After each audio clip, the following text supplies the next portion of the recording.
Hello, loves. I'm doing my first live stream.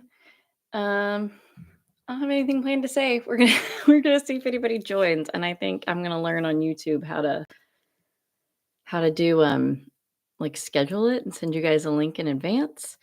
But I wanted to offer opportunities for people to get their questions answered. When I started this business, I wanted to have quality, decent psychic care available to everybody of all price range. And at the time I had a membership, and now I'm playing with other things. So I am playing with going on YouTube and allowing people to join for readings. Um since nobody's here yet, I'm going to grab a deck of cards real quick. Let's see.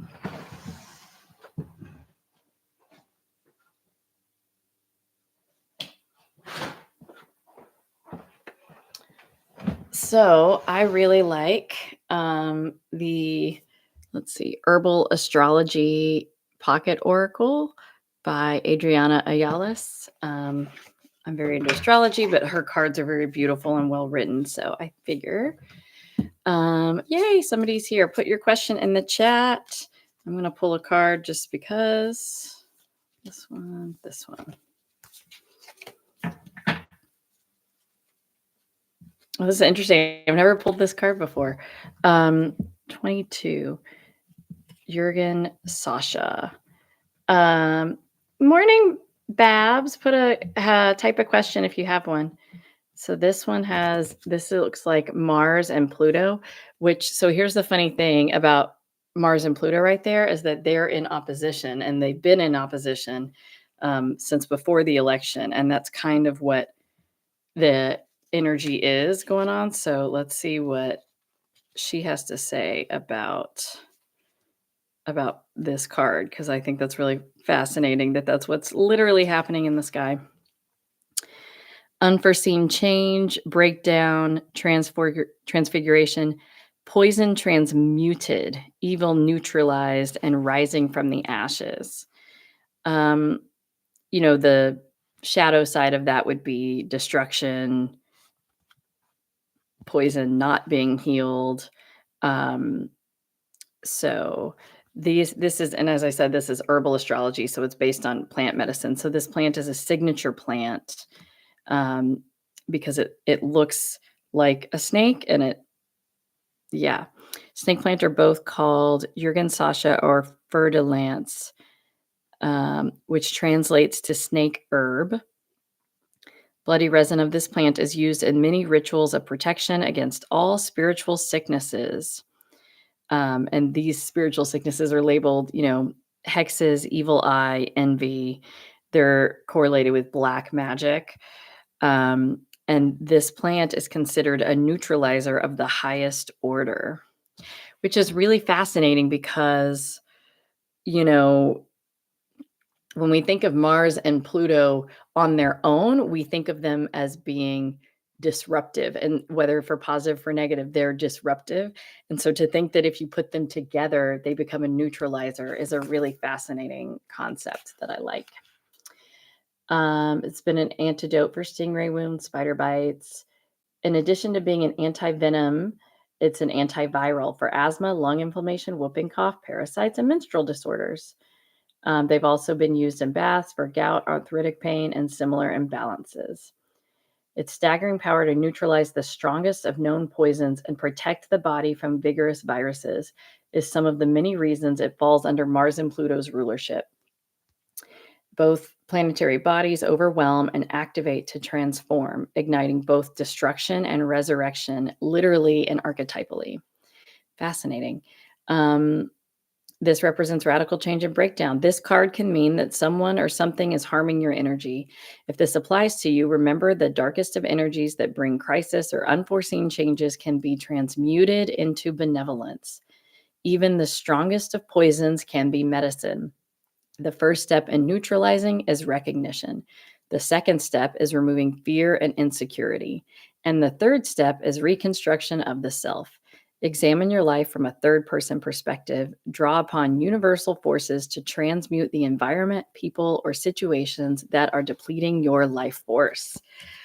I love this, friends. What are the odds? I've never pulled this card before, and I pull the Mars Pluto card when we have that opposition in the sky. That's fantastic. Thank you, Adriana. Okay, Barbara, is our new friend Doctor a divine connection? Yes, but not necessarily for the reasons that you're expecting. You're expecting business growth reasons, but it's actually is more of a soulmate connection. You're both talented business developers, but there's a soulmate connection there. There's past life relationship there. So it is divine connection, and it does have some, I don't, I'm going to say profitable. That's the word I'm hearing, some profitable outcomes, but be ready for the unexpected. It's not what you think it's going to be. Okay, could I get a reading? Will my financial situation improve within the next 6 months, please? I don't see it improving within 6 months. I do see it improving within 8 months. I'm sorry to say, but just warn yourself. I do think it's going to take a little bit longer than what you would like. And they want you, as soon as you're able, to start, which I mean, I know this feels like a long time out, but as soon as you're able to start accumulating money to get your savings to a point where you could last 8 months, 6 months at a minimum. And they also say, like, ask us for help, ask us for help, ask us for help.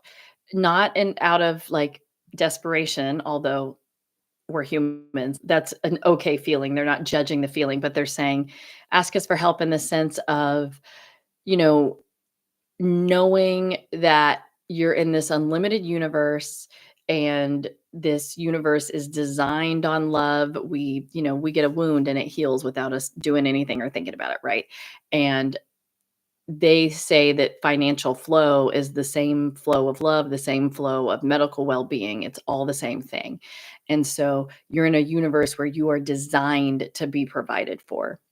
And so when you're asking for help, and that may look like anything, that may be you connect with angels, you pray, you meditate, whatever that looks like for you.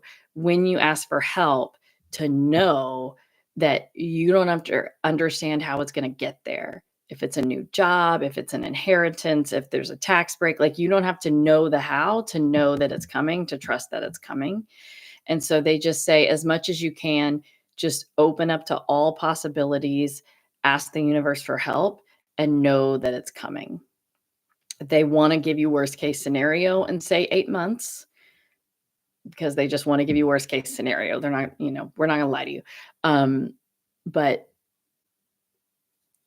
open and just know that there's support there. And I very much get this sense that you need to stop trying to figure out how it's going to happen, and you just need to invite it to happen. Just like throw your hands up in the air and surrender, and just be like, I don't know how it's going to happen, but it's going to happen, because I got guides, I got angels, I got grandmothers, I got everybody on the other side. Like, this is going to happen. And if you have more specific questions about that, if there's a job, if there's whatever, feel free to put it in the chat. Good morning. I'd love any advice regarding recent financial stressors. What actions should I take? Will things work out soon? Thank you. You're welcome, Nettie. You have a beautiful day too. Have a great weekend. Okay. For you, I actually do think things are going to work out soon. What actions should you take? I see you take, it's so funny. I thought they were going to give me more, metaphysical, visualize, meditate, and yes, meditate. But what actions should I take is actually much more practical. They want you to I feel like there's a business plan. So I don't know if you own a business or you're starting a business, or maybe this is just like your family budget, but I feel like there's a plan that they want you to work on. For you as a manifester, you really need to feel like you know what's going on before you can kind of open up. And the way the manifestation comes in doesn't have to be the same thing that you plan, but for some of us as manifestors, it's like the less we know, the better. But for you, they really want you to, okay, so let's say I'm making X money a month.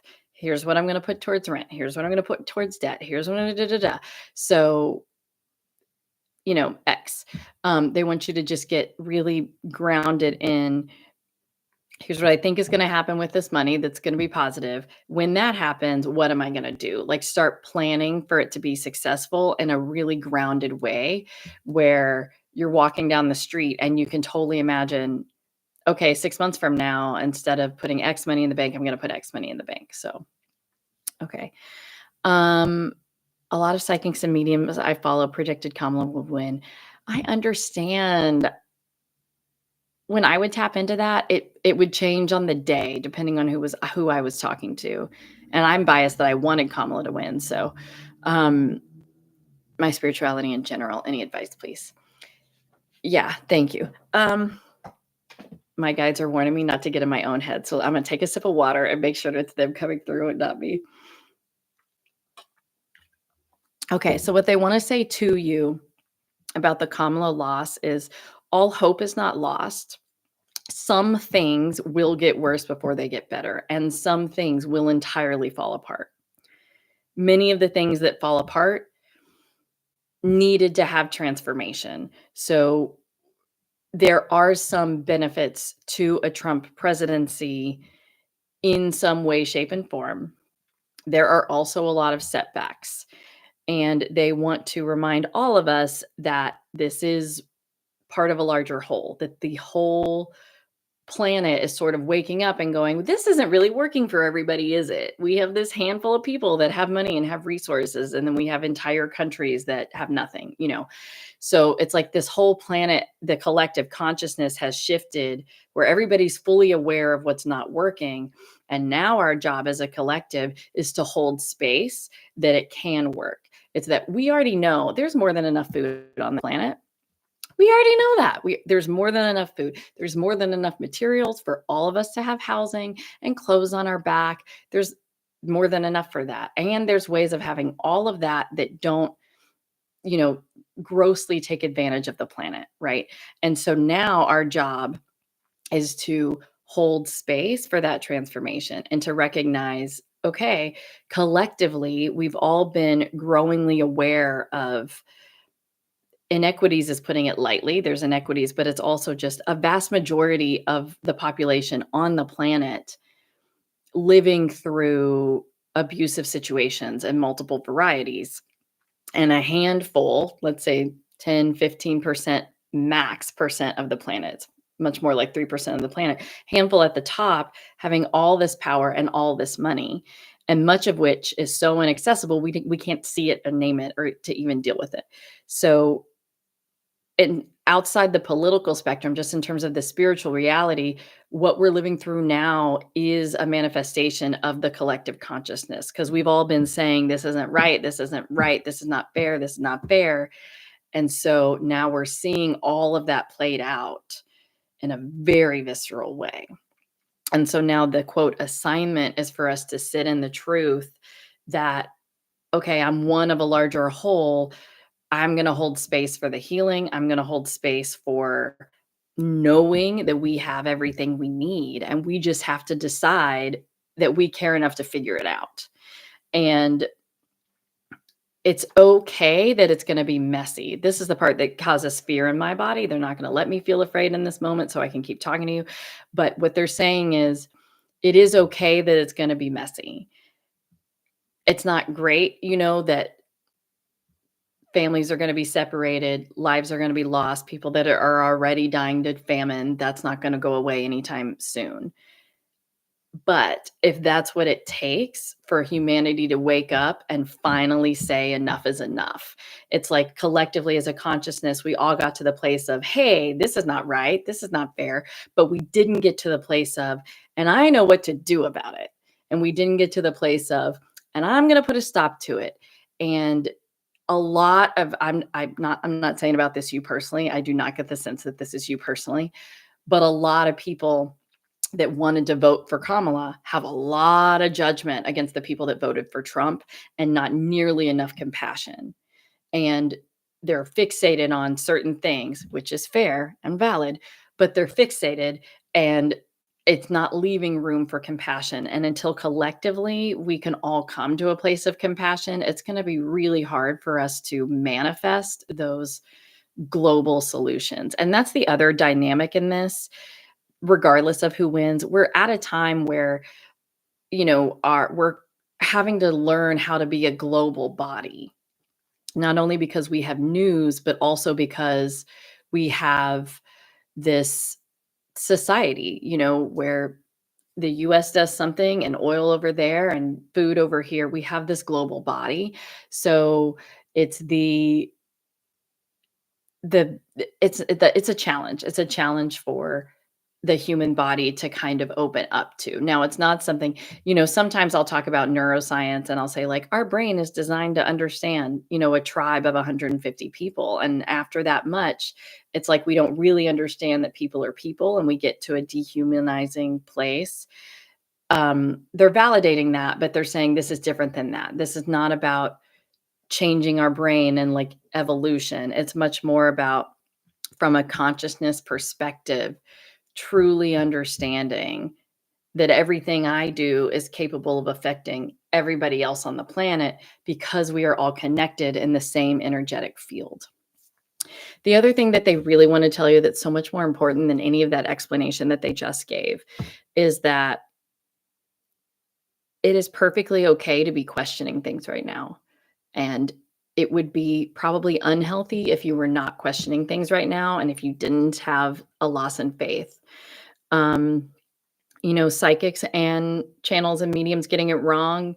Everybody has their biases, and it's very hard to see through those biases. I mean, I remember in the early days of COVID, I was always really trying to be clear because people would ask me about vaccines, and I was really trying to not have my own biases and to have individual answers for different people on whether or not it was right for them. It's it is hard as a psychic to be clear. And also the energy changes. I genuinely think there was a period of time where every psychic would have gotten the same answer that Kamala was winning, because in that period of time, that is what the energy was headed towards. But we have free will and things change. But back to what they want to say to you specifically is, I almost feel like, girl, go take a nap, you know? Go lay down, take a nap, get a massage, cry. Um, it feels like, although you're in a sad place or an angry place or a weakened place, however you want to describe it, I'm going to call it a more negative place. Um, you're where it's appropriate to be. You're having an appropriate reaction to the situation. And I do have a great sense of mystery around the future. I don't think that it's over yet. I mean, am I saying that Trump's not going to become president? No, I'm not saying that. I'm sure there's going to be a January 6th and he's going to get sworn in, but I don't think it's going to take long for things to have a shift. Meaning, I don't think his full 4 years is going to look the same as the first year and a half. So, I don't think it's going to be easy. I think we need to brace ourselves. But in the meantime, just honor it, you know? It's okay that your faith is shaken. That happens. Let it be shaken and be mad and have compassion for yourself that this is the way things worked out, that you truly trusted it was gonna go a certain way, um, based on this. Yeah, and if you pull away from psychics and channels and card readers and astrologers, so be it. If you wanna pull away, pull away. Do what's right for you. Um, just in this moment in time, the most important thing you can do is to take care of yourself. And, the thing I keep getting is like, all hope is not lost. It's going to be better than you think. It's going to be worse first. It's going to be so much worse first, but then it's going to be better. Um, I do think that we don't know what's coming in terms of what I keep feeling is economic disruption, like grocery stores looking and feeling very different than we have now. I'm even seeing like fewer cars on streets. I feel a lot of cultural economic disruption up ahead, but it's very temporary, is the sense that I have. It's not a forever change. It's not like we become a forever dictatorship or a forever communist country, anything like that. So I do feel like we're headed towards a new version of democracy, ultimately in the long run. But this is it gets worse before it gets better. So, I hope that actually answered your question. I know that's sort of a long response about a lot of different things.